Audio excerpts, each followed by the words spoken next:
Breaking news చూస్తున్నాం. గులాబీ boss KCR కు తన కూతురు ఎమ్మెల్సీ కవిత రాసిన లేఖపై తెలంగాణ మంత్రి కోమటిరెడ్డి వెంకటరెడ్డి స్పందించారు. ఇక లేఖకు కవితకి సంబంధమే లేదన్న ఆయన కవిత లేఖ ఓ డ్రామా అని కొట్టిపారేశారు. ఇక కేటీఆర్, హరీష్ రావు కూర్చొని కవిత పేరుతో లేఖ రాసినట్లు చెప్పుకొచ్చారు.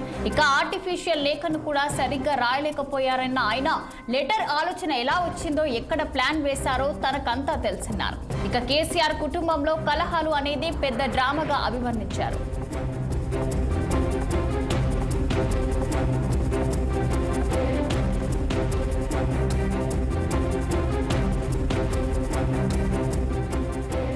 వందేళ్లైనా కేసీఆర్ కుటుంబం కలిసే ఉంటుందంటూ జోస్యం చెప్పారు. ఇక మంత్రి కోమటిరెడ్డి ఇక వేలమా సామాజిక వర్గం వాళ్ళు ఎక్కడున్నా యూనిటీగా ఉంటారన్న మంత్రి వచ్చే ఎన్నికల్లో బీఆర్ఎస్ బీజేపీతో కలుస్తుందన్నారు. ఇక రాష్ట్రంలో 20 నుంచి 30 సీట్లోనే గులాబీ పార్టీ పోటీ చేస్తుందని చెప్పారు. ఇక రేవంత్ రెడ్డికి నేషనల్ హెరాల్డ్ కేసుకు సంబంధమే లేదన్న ఆయన ఇక రాజకీయ కక్ష సాధింపులు, బెదిరింపు కోసం రేవంత్ పేరును తెర మీదకు తీసుకొచ్చినట్లు చెప్పారు మంత్రి కోమటిరెడ్డి వెంకటరెడ్డి.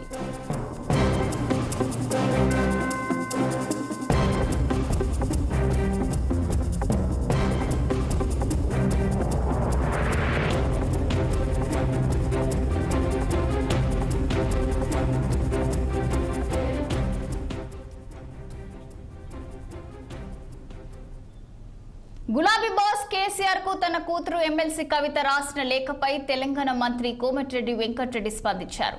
లేఖకు కవితకి సంబంధమే లేదన్న ఆయన కవిత లేఖ ఓ డ్రామా అని కొట్టిపారేశారు. ఇక కేటీఆర్, హరీష్ రావు కూర్చొని కవిత పేరుతో లేఖ రాసినట్లు చెప్పుకొచ్చారు.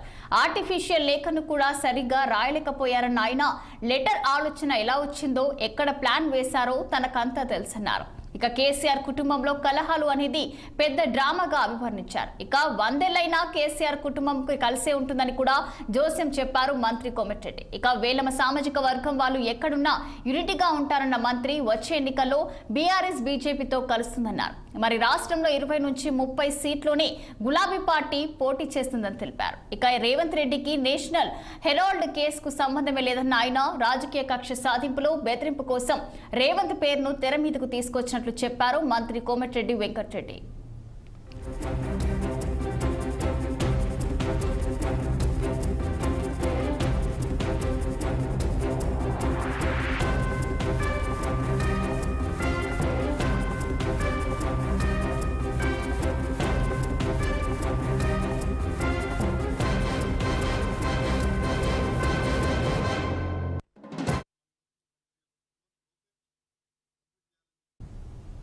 పెద్దపల్లి జిల్లా మంతని ఆర్టీసీ బస్టాండ్లో ఇక భక్తుల